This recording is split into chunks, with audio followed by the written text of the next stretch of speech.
ada penggerbekan doa rosario oleh ketua RT dan kelompoknya atau gerombolannya. Saya mengecam keras apa yang dilakukan oleh ketua RW dan kawan-kawannya itu yang mempersekusi teman-teman Kristen yang sedang beribadah di perumahan Cermai itu. Kalau si RW bilang katanya di rumah tidak boleh beribadah, nah di rumahmu setiap hari ada orang beribadah.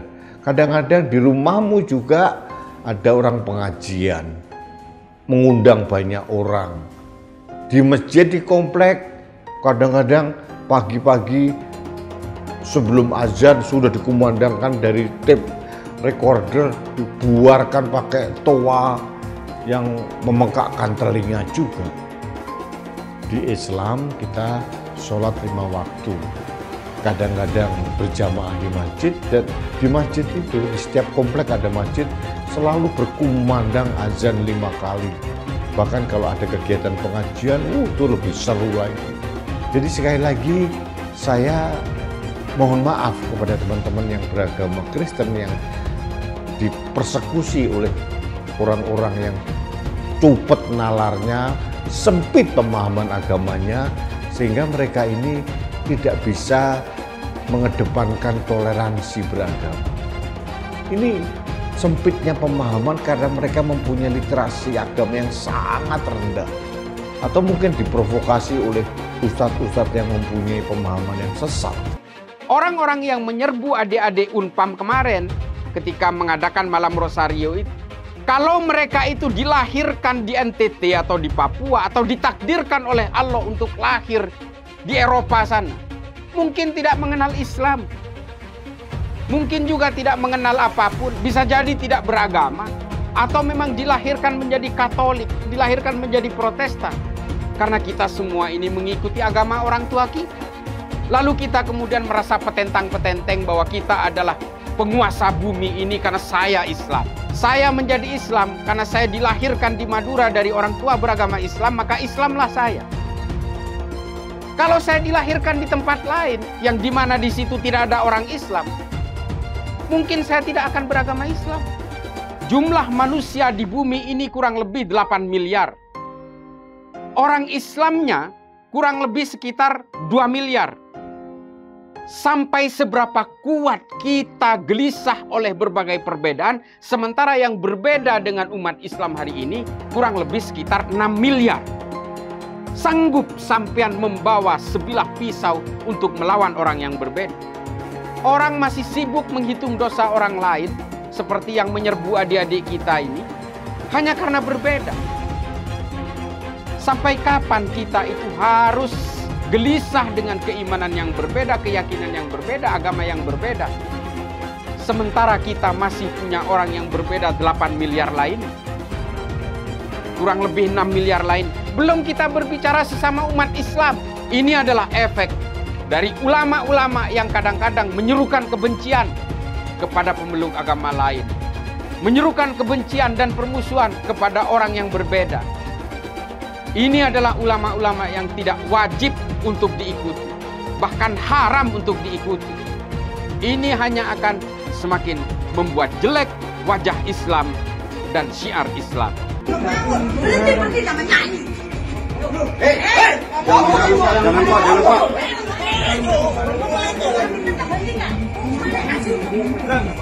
Belum kering mulut ini bahas pembubaran ibadah mahasiswa Katolik di Tangsel, sudah terjadi lagi pembubaran doa di rumah di PCI Perumahan Cermai Indah, Kabupaten Gresik. Jemaat lagi doa di rumah, digeruduk warga yang ngamuk minta supaya jemaat berhenti nyanyi-nyanyi. Klarifikasi pengurus RW katanya di perumahan itu dilarang ibadah di rumah. Pak RW, kenapa yang tidak boleh ibadah di rumah cuma yang Kristen aja? Kenapa yang Islam masih boleh sholat di rumah? Kalau memang dilarang ibadah di rumah, ya yang Muslim juga tidak boleh dong sholat di rumah. Kalau cuma berlaku ke warga Kristen aja, itu namanya diskriminasi sara dan fobia sama agama Kristen, Pak RW. Yang kayak gini mau protes penindasan Zionis, sementara di negeri sendiri jadi Zionis, nindas ke umat Kristen. Umat Islam boleh ibadah sholat di rumah, tapi umat Kristen tidak boleh ibadah nyanyi di rumah. Ini pemahaman Zionis syariah yang harus kita lawan bersama. Selama belum ada itikat baik dari pemerintah untuk mitigasi fobia Kristen yang semakin menjadi-jadi ini, umat Kristen harus bangkit lawan pemahaman Zionis syariah yang melarang ibadah di rumah. Ibadah di rumah adalah hak yang dilindungi undang-undang. Teman saya ngadain ibadah doa Maria. Terus RT ngomong, RT namanya siapa? namanya Diding. Lu nggak ngargain gue jadi RT di sini. Udah gue bilangin kagak boleh ibadah di sini. Kalau lu mau ibadah ke gereja sono. Kalian berani tidak menghargai saya sebagai RT di sini gitu. Mahasiswa-mahasiswi yang sedang melakukan ibadah umat Kristen. Lalu terjadilah pemukulan bahkan pembacokan yang hari ini kami laporkan. Assalamualaikum. Saya mau meluruskan narasi sesat rumah tidak boleh dipakai ibadah dan ibadah itu harus di gereja. Ini narasi sesat dan biadab. Kalau rumah tidak boleh dipakai ibadah, berarti kita umat Islam juga tidak boleh sholat di rumah. Sholat wajib di masjid. Tapi kan faktanya kita umat Islam boleh sholat di rumah. Begitu juga kalian umat Kristen. Ya boleh ibadah di rumah. Boleh ibadah di rumah. Jadi kalau kalian umat Kristen dilarang ibadah di rumah dengan narasi ibadah harus di gereja, itu adalah narasi sesat yang berbau Kristenfobia dan diskriminasi SARA. Lawan. Ayo, galakan ibadah di rumah. Hak beribadah di rumah adalah hak kalian yang dilindungi undang-undang. Hak kalian yang dilindungi undang-undang. Sebarkan lagi video ini, lawan Kristenfobia, lawan diskriminasi SARA. Dengan ini menyatakan menolak pemberian izin, rekomendasi, dan pembangunan sarana ibadah non-muslim di wilayah Sindang Jaya. Terima kasih. Assalamualaikum warahmatullahi wabarakatuh. GKJ Bandung berdiri dari tahun 1926 sampai hari 97 tahun. 97 tahun. Berarti bisa dikatakan GKJ lebih tua daripada kemerdekaan Republik Indonesia. Itu dia. Tapi yang aneh itu, dulu sebelum merdeka bisa mendirikan gereja. Nah setelah merdeka, lah kok susah mendirikan gereja. Setidaknya 200 gereja disegel dan ditolak dalam 10 tahun terakhir. Dan yang terbaru adalah pelarangan kegiatan ibadah yang terjadi di daerah Padang. Dan itu belum termasuk pelarangan kegiatan ibadah yang belum sempat viral ataupun diketahui oleh semua orang. Pertanyaannya, bukankah di Undang-Undang Pasal 29 tahun 1945 mengatur tentang negara yang menjamin kemerdekaan penduduknya untuk memeluk dan beribadat menurut agama dan kepercayaannya masing-masing? Lantas kenapa kami mendapat perlakuan yang berbeda? Kalian harus konfirmasi juga dengan RT RW di sini kegiatan ini. Karena memang ini beda. Mari kan kalau masalah ibadah ini seperti ibadah ini, kan bisa konfirmasikan panggil punya yang kontrakan. Dek, begini tolong hentikan. Tapi kalau rumah yatim sendiri seperti ini, Masuk aku rumahku. Ya memang betul juga suka. Saya cuma pecahkan kaca rumah saya loh. Bisa kan? Kau dengar? Kenapa tadi mau pecah kaca? Jangan untuk borok nanti. Borok nanti banyak jangan kau bentar. Saya nggak mau ibadah, mau nggak? Borok kau nanti. Borok nanti. Apa emang? Siapa yang nggak boleh saya pegang? Siapa yang nggak boleh? Borok kalian itu semua jadi. Sabar. Ini. Tidak kerahkan masalah itu semua panuran itu. Depannya masalah panuran ini mampus kalian semua. Tahu? Yang buat gawat tenang-tenang tidur kita di sini sampai di sini kita nahan-nahan. Makanya tadi bapak cuma nyuruh kita di atas itu supaya mereka disuruh pulang ini. Pak, bantu ibadah kami, Pak. Pak, bantu izin ibadah kami, Pak. Pak Jokowi, bantu izin ibadah kami, Pak. Pak Jokowi, bantu izin ibadah kami, Pak. Pak, bantu izin ibadah kami, Pak. Pak, bantu izin ibadah kami. Sedang beribadah lalu kemudian ditutup hanya karena alasan belum punya izin. Kami agak bingung di Indonesia ini bahwa kebebasan beragama menurut pasal 29 itu sudah selesai. Tetapi masih banyak orang-orang tertentu, kelompok-kelompok tertentu, bahkan kepala daerah yang menjadi motor di dalam usaha dan upaya melarang adanya ibadah dari umat Kristiani. Bahwa kegiatan-kegiatan ibadah yang dijamin oleh konstitusi dan undang-undang dasar sepertinya belum bisa diimplementasikan dengan baik. Tetapi kalau sampai hari ini kemudian betapa susahnya kami harus beribadah. Saya masih menanti pemimpin di negeri ini yang bisa menjamin bahwa toleransi di dalam kebangsaan itu benar-benar bukan merupakan wacana, tetapi dia merupakan sebuah bagian dari perjuangan yang harus kita jaga bersama-sama. Kita nggak mau kok, kita hanya mau beribadah di sini. Kita cuma mau berdoa kepada Tuhan kita kok. Ya. Kita nggak minta apa-apa. Kita keluarga negara Indonesia punya hak yang sama. Tapi kami mohon untuk sekali ini kita ikuti dulu, kasih kesempatan sama pemerintah.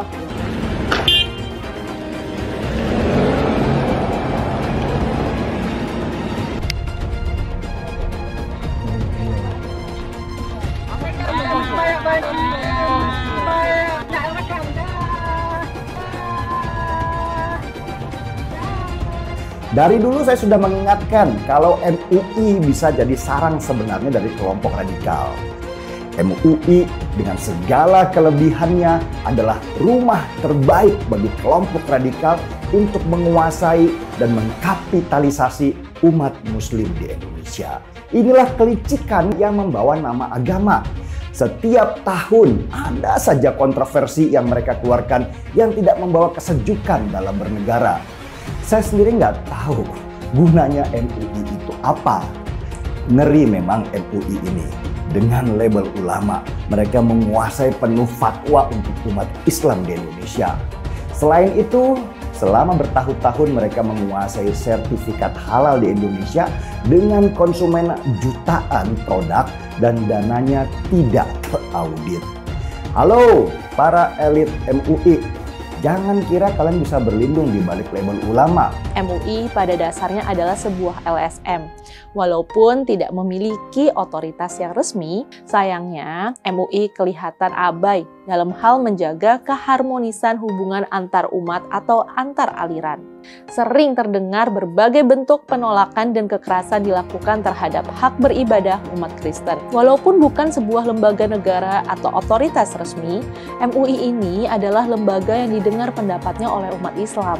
Karena itu, salah satu pihak yang seharusnya berperan untuk menghentikan aksi-aksi semacam ini adalah MUI. Tantangan terbesar yang harus dihadapi MUI saat ini adalah kelompok-kelompok yang tidak toleran atau bahkan kelompok-kelompok radikal. Saya lihat perhatiin sikap MUI ini semua, setiap ada membuat fatwa itu yang tidak menyenangkan, yang ingin buat gaduh. Sepertinya Anda nih bermusuhan sekali dengan yang namanya non-muslim. Yaitu seperti Anda memandang selain Islam itu kafir. Ini lembaga apa ini MUI ini lama-lama saya lihat? Apa sih MUI? MUI itu bukan apa-apa buat negara ini. Ada dan tidak ada MUI itu nggak menambah sebetulnya. Justru keberadaan MUI ini membuat masalah. MUI itu cuma sebatas ormas kok. Ini semua muslim loh, mayoritas ini yang menolak MUI, termasuk saya menolak MUI. Justru Anda membuat onar. Rakyat se-Indonesia termasuk saya ingin MUI dibubarkan. Jadi lebih bagus bubarkan MUI, bubaran MUI, cukup ada Departemen Agama. Sumbernya atau dalang dibalik pelarangan pendirian rumah ibadah adalah MUI. MUI membuat surat yang mana melarang sebenarnya pendirian ibadah ini. Pelarangan rumah ibadah terus berlangsung, dan ini akan terus terjadi kalau dibiarkan. Mereka percaya menolak atau menghancurkan gereja adalah langkah yang bukan hanya diridhoi, tapi bahkan juga diwajibkan oleh Allah. Karena mereka percaya dengan ayat-ayat Al-Quran yang menurut mereka memerintahkan umat Islam untuk memerangi kaum kafir. Ayat-ayat memerangi kaum kafir itu memang ada dalam Al-Quran. Tapi makna kafir di sana tidak pernah berarti semua orang non-muslim. Karena itu sungguh mengherankan bahwa MUI merasa tidak perlu bersikap soal pelarangan gereja ini. Pendiaman ini menyebabkan serangan terhadap umat Kristen terus berlangsung. Bila MUI terus membiarkan kejahatan ini terus terjadi, nama Islam akan terjerumus ke dalam lembah kehinaan. Bahkan lebih dari itu, bila MUI bungkam, MUI sebenarnya sedang membiarkan para pelaku penyerangan dan perusakan itu berada di jalan yang sesat. Akibatnya Islam nampak sebagai sebuah agama yang penuh kebencian, permusuhan, dan sama sekali tidak bisa disebut sebagai agama damai. MUI harus menyerukan dihentikannya pelarangan gereja. MUI harus menyerukan umat Islam untuk menganggap umat Kristen sebagai saudara. Asalnya gedung ini tidak digunakan lagi untuk kegiatan ibadah. Ini yang mencoreng kota Binjai dari kereligiusannya, dari kedamaiannya. Kita meminta supaya tidak ada kegiatan di sini. Kami dari masyarakat yang berada dari lingkungan 1 sampai 6 turun untuk Pokoknya dilarang beraktivitas. Jadi kalau misalkan ada tamu, tadi kan kami dengar. Kami dengar di bawah. Kami berdoa aja, cuma 12 orang. Ya cuma kan izinnya itu. Poin penting di SKB 2 Menteri ini yang perlu kita ketahui bersama.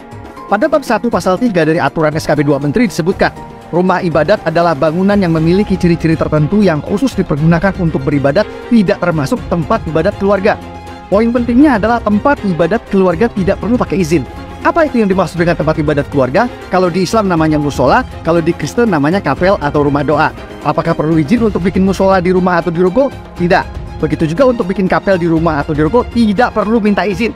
Jadi umat Kristen ibadah di rumah atau di ruko tidak perlu minta izin. Saya ulang, tidak perlu minta izin. Banyak Pak Pendeta dan jamaat tidak tahu pengecualian ini, sehingga mereka pasrah saat ada yang datang membubarkan. Ibadah di rumah dan di ruko sama seperti umat Islam sholat jamaah di musola rumah atau di musola ruko. Dibolehkan oleh SKB 2 Menteri dan tidak perlu minta izin pada siapapun. Jadi tolong pahami pengecualian ini dan jangan lagi mau dibubarkan. Kita mau jujur, SKB 2 Menteri hanya berlaku bagi kaum minoritas saja. SKB 2 Menteri seringkali digunakan menjadi instrumen atau alat untuk menggebuk kaum minoritas, mengancam kebebasan beribadah. Mirisnya tidak terlihat semangat dan kesungguh-sungguhan dari Kementerian Agama dan pemerintah Indonesia untuk merevisi SKB 2 Menteri ini. Itu sebabnya saya mau mengajak melalui video ini, sama-sama kita berjuang untuk menegakkan konstitusi dengan tujuan utama merevisi kembali SKB 2 Menteri ini. Ya, saya tidak mau suatu saat anak saya ketika tumbuh dewasa masih harus berjuang untuk kebebasan beragama. Mari sama-sama bergandengan tangan berjuang untuk merevisi SKB 2 Menteri ini sehingga Indonesia menjadi rumah yang nyaman bagi semua golongan dan semua agama. Sebenarnya penegakan hukum di Indonesia ini untuk orang-orang intoleran itu sudah bagus, asal jangan pernah berpikir kalian minoritas. Kalau kalian tidak melaporkan, bagaimana bisa diproses? Nunggu sejuta umat bersuara, menyuarakan itu, tapi cuma komentar, tindakannya nggak ada. Bilangnya apa? Kita cuma minoritas. Itulah karena kalian tidak nasionalis, makanya kalian itu mengecilkan diri kalian sendiri. Kita ini punya hak yang sama di Indonesia, ya. Semua yang beragama itu mempunyai hak beribadah. Sejauh ini cuma teman-teman dari Dharmapala loh yang berani menuntut keadilan, bukan karena mereka minoritas, tapi karena mereka punya hak yang sama sebagai warga negara Indonesia. Apakah dalam prosesnya teman-teman Dharmapala itu lancar-lancar saja? Tidak. Kasusnya pernah ditolak dengan alasan laporannya sudah ada atau sudah ada yang melaporkan. Tapi mereka terus kawal, terus kekeh. Akhirnya mantan Menteri Roy Suryo bisa dimasukkan ke penjara atas dasar penghinaan terhadap lambang-lambang agama. Apalagi ini yang menyetop orang beribadah, bukan siapa-siapa pula. Terus kenapa alasannya kalian tidak mau bersuara? Kalian tidak mau melakukan, kalian tidak mau melaporkan. Kenapa? Bersatu, berbuat. Jangan cuma diam. Mengenai kebebasan beribadah dan kebebasan beragama. Beragama Kristen, Katolik, Hindu, Konghucu, hati-hati, ini memiliki hak yang sama dalam beribadah.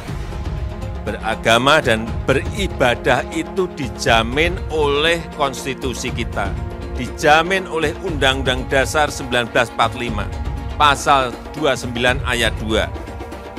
Dandim, Kapolres, Kapolda, Pangdam harus ngerti ini. Jari, Kejati, FKUB misalnya, apakah tidak memperbolehkan membangun tempat ibadah? Hati-hati loh. Konstitusi tidak boleh kalah dengan kesepakatan. Karena saya lihat masih terjadi. Kadang-kadang saya berpikir sesusah itukah orang yang akan beribadah. Sedih kalau kita mendengar. Bagaimana dalam agama Islam seorang muslim karena jabatannya dia memberi izin berdirinya rumah ibadah seperti kelenteng, gereja, dia dapat dosa jariah mengalir terus sampai hari kiamat. Setiap berbunyi teng teng bisa dibelangkung malaikat, teng kelompang, teng kelompang, teng kelompang, teng kelompang. Rasakanlah tuh, rasakan. Pancasila Soekarno, ketuhanan ada di pantat. Anak Tuhan dari mana? Kalau Yesus anak Tuhan, bidangnya siapa? Besok di seluruh wilayah Indonesia kami katakan bahwa Karena di salib itu ada jin kafir. Karena di salib itu ada jin kafir. Karena di salib itu ada jin kafir. Haleluya. Kepalanya ke kiri apa ke kanan? Kepalanya ke kiri apa ke kanan? Tetap percaya salib itu lambang mulia, bukan jin. Kok ketawa? Aku nggak nyindir siapa-siapa. Hai teman-teman, tahun ini adalah tahun yang bagus untuk trading di market kripto, terutama Bitcoin, ataupun meme coin seperti Dogecoin dan kripto lainnya. Teman-teman bisa gunakan kesempatan ini untuk mencari cuan dengan trading di market kripto. Untuk situs trading, saya rekomendasi untuk menggunakan aplikasi Okta. Karena personally, saya menggunakan aplikasi ini. Alasan lainnya kelihatan di sini, untuk aplikasi Okta sudah dapat penghargaan sebanyak ini sebagai aplikasi trading dan investasi terbaik di Asia sejak beroperasi di tahun 2011. Untuk aplikasi Okta merupakan tempat yang lengkap buat teman-teman untuk trading kripto, forex, saham global, dan lainnya. Untuk trading, teman-teman cukup registrasi dengan menggunakan link di kolom deskripsi, lalu deposit, tentukan apa yang ingin kalian tradingkan, lalu tekan tombol buy. Sesimpel itu. Untuk minimal deposit, cuma Rp400.000 saja, jadi cocok banget untuk pemula. Investasi di aplikasi Okta, kita tidak dikenakan fee sama sekali. Saat ini lagi ada promo spesial. Welcome bonus buat kamu yang register dan deposit. Teman-teman akan dapatkan 100% dari jumlah deposit pertama. Contohnya teman-teman deposit 1 juta, maka akan menjadi 2 juta. Karena welcome bonus 100% dari jumlah depositnya. Jika ada pertanyaan, teman-teman bisa hubungi WhatsApp di kolom deskripsi. Saya juga mau mengajak teman-teman untuk bergabung di komunitas trading yang ada di kolom deskripsi. Di sana saya akan memberikan sinyal trading yang bisa teman-teman ikuti. Seperti biasa, kalau kamu suka dengan video ini, jangan lupa komen, klik like, dan subscribe. Belum tuntas kasus Tangerang Selatan, ada penggerebekan doa rosario oleh ketua RT dan kelompoknya atau gerombolannya. Kemudian ketua RT dan 3 orang yang lain sudah ditindak, ditetapkan sebagai tersangka oleh Polri. Tiba-tiba beberapa hari yang lalu ada juga kejadian yang sama. Ini di Gresik, Jawa Timur, tepatnya di perumahan Pondok Cerme Indah. Ini di daerah Betiting, Gresik, Kabupaten Gresik. Nah, kalau si RW bilang katanya di rumah tidak boleh beribadah, nah di rumahmu setiap hari ada orang beribadah. Kadang-kadang di rumahmu juga ada orang pengajian, mengundang banyak orang.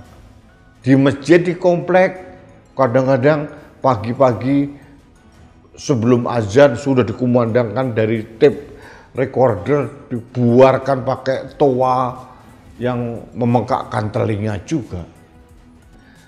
Nah, kalau di Kristen atau Katolik, terutama di Kristen, ada ibadah yang mengharuskan atau memerlukan mereka harus bernyanyi-nyanyi.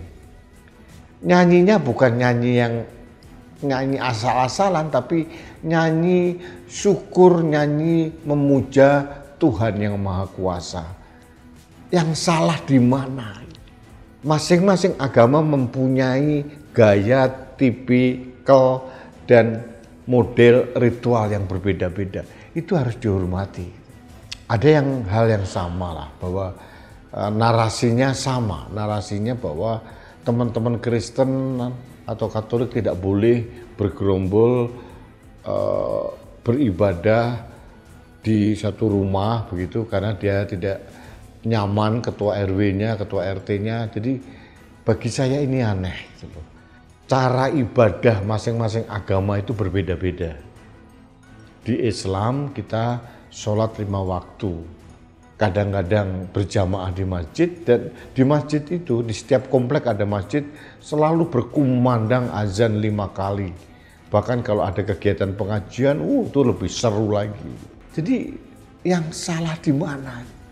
Ini sempitnya pemahaman karena mereka mempunyai literasi agama yang sangat rendah. Atau mungkin diprovokasi oleh ustadz-ustadz yang mempunyai pemahaman yang sesat. Kalau jujur, saya orang Islam gitu dia. Kalau ada dengar lagu-lagu pujian dari umat Kristen atau Katolik atau apa, saya gembira itu. Karena apa? Yang dipuja-puja, yang dipuji-puji oleh mereka itu Tuhan yang sama dengan Tuhan saya di Islam. Tuhan yang Maha Kuasa, Tuhan yang Maha Esa. Berulang kali saya katakan bahwa setiap agama di Indonesia itu mempunyai hak untuk beribadah dan menjalankan ibadah agamanya, dan itu dilindungi oleh konstitusi. Tidak ada hak seorang RT RW untuk melarang orang beribadah di rumah tertentu. mereka itu tidak mencerminkan Islam yang sebenarnya. Jadi sekali lagi saya mohon maaf kepada teman-teman yang beragama Kristen yang dipersekusi oleh orang-orang yang cupet nalarnya, sempit pemahaman agamanya, sehingga mereka ini tidak bisa mengedepankan toleransi beragama. Ini harusnya menjadi introspeksi diri gitu loh. Saya tidak terlalu suka dengan istilah mayoritas minoritas. Memang kenyataannya memang di Indonesia ini hampir 85% penduduknya beragama Islam. Tapi bukan Islam yang seperti di Tangsel maupun Islam yang diwujudkan, ditunjukkan seperti di Gresik itu. Mereka mempunyai hak yang sama untuk beribadah di rumah masing-masing dan tidak boleh diganggu oleh siapapun. Inilah keniscayaan bagi kita warga Indonesia yang hidup dalam keberagaman. Keberagaman itu indah, keberagaman itu kekuatan. Pelangi kenapa menjadi terlihat indah? Karena berbagai warna. Itulah Indonesia. Jadi yang terakhir saya menghimbau kepada aparat kepolisian di Gresik agar mencontoh apa yang dilakukan oleh aparat kepolisian di Tangerang Selatan. Orang-orang yang mempersekusi, yang menodai agama, entah agama apapun, itu wajib ditangkap. Karena mereka ini merusak keberagaman, merusak kebinekaan Indonesia. Jadi saya mohon kepada polisi di Jawa Timur, khususnya di Polres Gresik, harus tanggap untuk melakukan sesuatu agar melindungi ibadah umat beragama apapun, termasuk Kristen, Katolik, Hindu, Buddha, Islam, Konghucu. Jadi saya mengecam keras apa yang dilakukan oleh Ketua RW dan kawan-kawannya itu yang mempersekusi teman-teman Kristen yang sedang beribadah di perumahan Cermai itu. Mudah-mudahan ini tidak terjadi lagi dan saya mohon kepada Polri, khususnya Polres Gresik, untuk bertindak sigap seperti di Polres Tangerang Selatan. Jadi keberagaman agama di Indonesia sama dengan keberagaman budaya, keragaman bahasa, kuliner atau apa, itu harus kita syukuri. Karena mungkin di negara lain, orang-orang negara lain tidak memiliki apa yang kita punya. Itu harus kita rawat dengan pemahaman yang luas, yang lapang dada, dan ditambah dengan literasi yang baik. Jangan terprovokasi. Apapun agamanya, itu adalah saudara-saudara kita, sama umat ciptaan Allah Subhanahu wa Ta'ala. Harusnya itu dipahami. Jumpa lagi dengan saya di channel Jonas Leong. Terima kasih banyak buat kalian yang sudah like dan subscribe di channel Jonas Leong. Sebelum video ini dimulai, saya mau nanya, kenapa ada keinginan untuk menutup dan mengganggu rumah ibadah agama minoritas, terutama agama Kristen? Silahkan tuliskan pendapat kalian di kolom komentar. Masalah intoleransi semakin tak terbendung. Lebih dari 200 gereja ditutup secara paksa 10 tahun belakangan. Yang paling mencolok adalah kasus intoleransi 3 tahun terakhir ini. Banyak sekali kasus pembubaran rumah ibadah akhir-akhir ini. Itu yang viral. Bagaimana yang tidak viral? Tentu lebih banyak lagi. Alasan pembubaran selalu menggunakan alasan izin. Dan selalu FKUB tidak memberikan izin. Jika tidak perlu lagi rekomendasi daripada FKUB, maka ini akan membantu umat minoritas. Sebetulnya tidak usah memakai alasan izin karena puluhan ribu musola di Jawa Barat dibangun tanpa menggunakan izin. Itu di Jawa Barat saja, gimana di seluruh Indonesia? Mungkin ada ratusan ribu hingga jutaan masjid di Indonesia yang tidak mempunyai izin. Jadi jelas kalau kita membandingkan masalah izin, terjadi ketidakadilan. Seperti yang kita ketahui, banyak sekali musola tidak mempunyai izin. Umat mayoritas bisa membangun rumah ibadah tanpa menggunakan izin. Adapun SKB 2 Menteri bab 1 pasal 3, orang Kristen yang mau bikin rumah-rumah doa di rumah atau di ruko sebetulnya tidak perlu meminta izin. Dan juga dalam SKB 2 Menteri pasal 13 dan pasal 14 peraturan bersama Menteri Agama dan Menteri Dalam Negeri nomor 9 dan nomor 8 tahun 2006 mengamanatkan kepala daerah untuk memberikan izin Sementara sebagai bentuk fasilitasi negara dalam mencarikan solusi pendirian rumah ibadah. Jadi dalam SKB 2 Menteri, sebetulnya kepala daerah harus memfasilitasi dalam memberikan perizinan pendirian rumah ibadah. Akan tetapi dua pasal ini dianggap tidak ada oleh ormas-ormas preman berjubah agama itu. Yang dipermasalahkan oleh ormas preman berjubah agama itu selalu rekomendasi FKUB yang ada di SKB 2 Menteri. Semoga rekomendasi FKUB yang ada di SKB 2 Menteri bisa dihilangkan. Menurut saya, selama SKB 2 Menteri tentang rekomendasi FKUB tidak direvisi, maka masalah-masalah penolakan rumah ibadah agama lain di tempat-tempat lain di seluruh Indonesia akan terus terjadi. Konstitusi jelas memberikan jaminan perlindungan negara kepada orang untuk beragama dan melaksanakan ibadah sesuai dengan kepercayaan dan agamanya. Maka tidak boleh tunduk pada kesepakatan. Bunyi pasal 29 ayat 2 Undang-Undang 1945, negara menjamin kemerdekaan tiap-tiap penduduk untuk memeluk agamanya masing-masing dan untuk beribadah menurut agama dan kepercayaannya itu. Mulai saat ini jangan diam. Bila rumah ibadahmu dibubarkan, kita sudah punya undang-undang yang melindungi. Bukan hanya itu, SKB 2 Menteri juga sebetulnya melindungi umat minoritas. Jadi ayo bantu sebarkan video ini, supaya semakin banyak yang mengetahui tentang hal ini. Menurut saya, pemerintah pusat harus terus berkomunikasi dengan para pemuka agama atau penceramah agama yang selama ini masih merasa dan percaya bahwa kehadiran gereja adalah hal yang harus ditolak. Dan para pemuka agama itu harus sadar bahwa menolak pembangunan gereja bukan saja bertentangan dengan konstitusi, tapi juga bertentangan dengan ajaran agama itu sendiri dan juga akhlak. Jadi menurut kalian, kenapa ada keinginan untuk menutup atau mengganggu rumah ibadah agama minoritas? Apa alasannya? Tuliskan menurut kalian apa alasannya, dan kita akan bahas di video selanjutnya. Jika kalian suka dengan pembahasan saya tentang perizinan rumah ibadah, pastikan Anda semua menekan like di video ini. Dan bagikan video ini ke teman dan family Anda supaya mereka semua mengetahui informasi ini. Tekan tombol subscribe dan bunyikan lonceng notifikasi supaya kamu tidak ketinggalan info dari channel Jonas Leong.